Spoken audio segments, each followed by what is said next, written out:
સતરામપુર તાલુકામાં વિશ્વ આદિવાસી દિવસની શાનદાર ઉજવણી કરવામાં આવી। 9મી ઓગસ્ટ વિશ્વ આદિવાસી દિવસની ઠેર ઠેર ઉજવણી થઈ રહી છે, ત્યારે સતરામપુરા તાલુકામાં પણ પરંપરાગત આદિવાસી પોશાકમાં યુવાનો અને વડીલોએ સતરામપુર નગરમાં ડીજેના તાલે રેલી કાઢી હતી।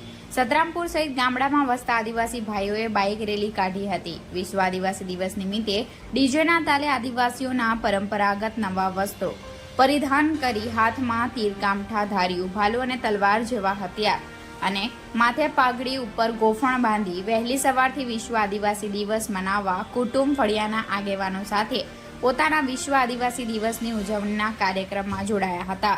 દરેક આદિવાસી ભાઈઓ અને બહેનોએ હર્ષ ઉલ્લાસ સાથે વિશ્વ આદિવાસી દિવસ ઉજવ્યો હતો। Reporter Sanjay Jaiswal, Gujarat crime news, Santrampur.